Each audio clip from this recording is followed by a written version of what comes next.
नमस्कार, मैं हूँ ऋतुजा। एबीसी नेटवर्क में आप सभी का तहे दिल से स्वागत है। बचपन से ही हमने कुंभकर्ण का नाम सुना है। कोई अगर इंसान ज़्यादा सोता है तो हम उसे कहते हैं कि ये क्या कुंभकर्ण की नींद में है, ये क्या कुंभकर्ण जैसे सोया हुआ है। क्योंकि हम लोगों को इतना ही पता होता है कि कुंभकर्ण जो है वो 6 महीने के लिए सोता है और फिर 6 महीने के लिए जागता है। ये उसको वरदान था, ये तो हमें सभी को पता है। लेकिन इसके अलावा भी कुंभकर्ण बहुत ही बड़ी एक पर्सनालिटी थी। वैसे तो शरीर से तो बहुत ही बड़ी थी, लेकिन वैसे वो एक वैज्ञानिक भी था, वो एक आध्यात्मिक नॉलेज रखने वाला भी एक इंसान था, राक्षस था, ऐसा कह सकते हैं। क्योंकि वो कैकसी का पुत्र था, राक्षसी थी कैकसी, उनका वो पुत्र था। अब आगे की बात करते हैं। ये जो कुंभकर्ण था, इसको कुंभकर्ण क्यों कहा गया था?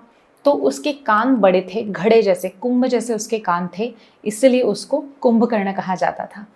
अब दूसरी चीज़, हम लोग कहते हैं ना कि हर एक इंसान, मैंने पहले वीडियो में भी बोला था कि हर एक जो कैरेक्टर आपको दिखाई देता है, जो महाभारत में है, जो रामायण में है, तो वो कैरेक्टर्स एक दूसरे से जुड़े हुए हैं।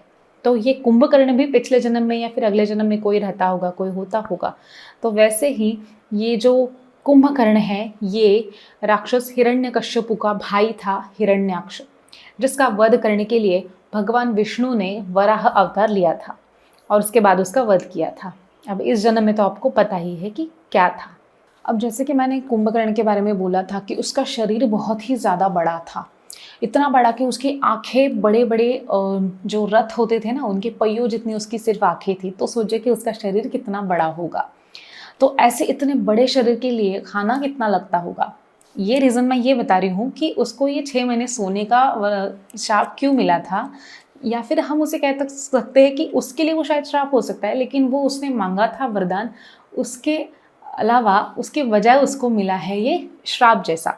तो वो मैं आपको बताती हूँ। तो वो इतना खाता था कि पूरी नगरियाँ, जो 3 से 4 नगरियाँ एक साथ जितना खाना खाएगी ना, उतना वो अकेला खा जाता था। फिर एक दिन ब्रह्मा जी और विष्णु जी ने बातें की, तो उन्होंने ये डिसाइड किया कि ये अगर ऐसे ही खाता गया तो जो सृष्टि हमने निर्माण की है वो तो 2-3 दिन में ख़त्म हो जाएगी। तो इसलिए जब रावण ने और कुंभकर्ण ने तप किया था, तो तप करने के बाद उन्होंने वरदान जो मांग रहे थे, तो कुंभकर्ण ने मांगा था मुझे इंद्रासन चाहिए। तो उस वक्त विष्णु जी ने उसकी मति भ्रष्ट कर दी थी, और मति भ्रष्ट होने के कारण उसने इंद्रासन के बजाय वहाँ पर निद्रासन मांग लिया। अब निद्रासन मांग लिया तो वो कंटिन्यूसली सोने वाला था। बट जब वो उस मति भ्रष्ट, क्योंकि ये मति भ्रष्ट जो होती है वो कुछ समय के लिए ही होती थी सिर्फ, तो उसके बाद उसने वापस से वो जो होश में आया, तो उसने उनको बोला कि ऐसा मत कीजिए, मुझे कम से कम 1 दिन तो जागने का अवसर दीजिए। कि तो उसके बाद ब्रह्मा जी ने उसको एक ये वरदान दिया उसके बाद कि ठीक है, तुम 1 दिन के लिए जाग सकते हो। तो फिर इसलिए कुंभकर्ण 6 महीने सोता था, फिर 1 दिन के लिए जागता था और फिर वापस से सो जाता था। तो ये उसकी लाइफ थी। जैसे कि मैंने कहा कि वो एक वैज्ञानिक था, तो हाँ, वो एक बहुत ही बड़ा साइंटिस्ट था। अब साइंटिस्ट था मतलब हमें पता है कि हर एक जो एरा है उसमें साइंटिस्ट थे, सिविलाइजेशन था। जैसे अभी रामायण के भी बहुत सारे प्रूफ्स मिले हुए हैं। तो कहा जाता है कि कुंभकर्ण उस टाइम का एक साइंटिस्ट था, जो कि जिस दिन वो जागता था ना, उस दिन वो अलग अलग से एक्सपेरिमेंट्स वगैरह करता था, नए नए विज्ञान के नई खोज, जैसे जहाज बनाना, हवाई जहाज़ों का। अभी जैसे कि हमें पता ही होगा कि रावण जिस विमान में सीता का अपहरण करने के लिए आया था, वो भी तो एक प्रकार का विमान ही था। तो उस ज़माने में भी ये सारी चीज़ें हुआ करती थी, और उसके एक बड़े से साइंटिस्ट में से नाम आता है कुंभकर्ण का भी। ठीक है, तो ये उसका काम था जब वो 1 दिन जागता था तब। अब दूसरी चीज़ कुंभकर्ण के बारे में ये थी कि कुंभकर्ण जो है वो एग्जैक्टली हम नहीं कह सकते कि वो बहुत ही बुरा इंसान था। वो बुरा था इसके बारे में कोई भी प्रूफ नहीं है। ये एक चीज़ बुरी थी उसके बारे में कि उसने जब युद्ध हुआ तो जो अधर्म करने वाला जो रावण था उसका साथ दिया। बट ऐसे उसके बारे में कोई बाइस्ड कोई प्रूफ नहीं है कि वो खुद बुरे कर्म करता था। एक्चुअली अगर देखा जाए तो उसको धर्म और अधर्म, पाप पुण्य, इसके बारे में उसको बहुत ज़्यादा जानकारी थी।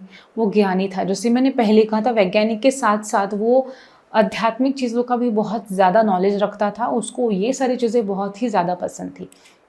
और दूसरी चीज़, वो वैज्ञानिक के साथ साथ मतलब ये जो चीज़ें करता था, एक्सपेरिमेंट्स वगैरह, उसके साथ ही वो आध्यात्मिक रीडिंग तो करता था, बट उसको कुछ अधर्म करने के लिए टाइम ही नहीं मिला, क्योंकि जब से उसे वरदान मिला था उसके बाद तो वो सोता ही रहता था। तो एक दिन में वो क्या ही करेगा और क्या पाप करेगा वो एक दिन में। तो ऐसे उसके हाथों से कोई पाप नहीं हुए थे। अब जैसे विभीषण ने श्री राम का साथ दिया, कुंभकर्ण ने रावण का साथ दिया, तो ये दोनों भाइयों का अलग अलग हुआ कि आखिरी टाइम में उन्होंने क्या श्राप दिया। हाँ, एक और बात मेरी नोट करना रह गई कि जैसे कि मैंने कहा कि उसको बोला गया है कि तुम इतना इतना टाइम सोओगे, उसका वो वरदान था इंद्रासन के बजाय निद्रासन वाला, तो उसको कहा गया था कि तुम सोते ही रहोगे।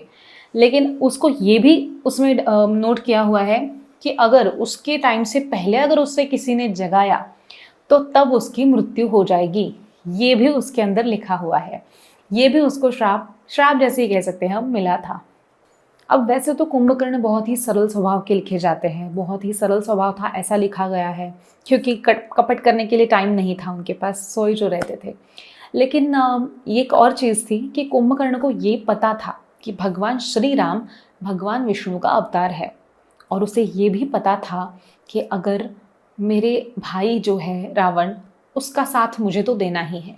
इसलिए उन्होंने उसको समझाया भी था कि तुम ऐसा मत करो, ये पंगा मत लो इनके साथ। लेकिन रावण ने एक नहीं सुनी, क्योंकि रावण का जो खुद का जो दुश्मन था वो भगवान श्री राम तो नहीं थे, उसका खुद का दुश्मन तो अहंकार ही था। लेकिन रावण ने उसकी बात नहीं मानी थी। फिर अल्टीमेटली उसको साथ देना ही था अपने भाई का, भाई है तो साथ देगा ही, राइट। चाहे धर्म हो चाहे अधर्म हो, एक तरीके से ये भी चीज़ सही ही है कि अपनों का साथ देना, ये भी बहुत बहुत बड़ी चीज़ मानी जाती है। तो कुंभकर्ण ने अपने भाई का साथ दिया। अब कुंभकर्ण दोनों तरीके से खुश था, एक तरीके से कि भाई मेरे भाई का साथ दे रहा हूँ, दूसरी चीज़ ये थी कि अगर मेरी मृत्यु भगवान श्री राम के हाथों से होगी तो अवश्य मुझे मुक्ति मिलेगी, क्योंकि भगवान विष्णु के या फिर भगवान शिव के हाथों से मरना भी अपने आप में एक बहुत बड़ी चीज़ होती है। तो कुंभकर्ण इस बात से तो वाकिफ था कि अगर ऐसा कुछ होता है तो मुझे तो मोक्ष मिलने वाला है, तो ये भी उसे पता था। अभी उसके परिवार के बारे में क्या लिखा गया है ग्रंथों में, तो उसकी 3 पत्नियां थी और उसके 4 पुत्र थे। उसकी 3 पत्नियां थी तड़ितमाला, कर्कटी और वज्रज्वाला, ये उसकी 3 पत्नियां थी। और उसके 4 पुत्र का जिक्र किया हुआ है। एक मल्लिकासुर नाम का उसका एक पुत्र था, जिसका कुछ ज़्यादा जिक्र कहाँ पर नहीं किया गया है। एक था भीमासुर। अब जब कुंभकर्ण का वध हुआ था तो उसके बाद ये भीमासुर ही था कि जो सबसे ज़्यादा वायलेंट हो चुका था, और उसने देवताओं से युद्ध भी छेड़ा था अपने पिता के वध का बदला लेने के लिए।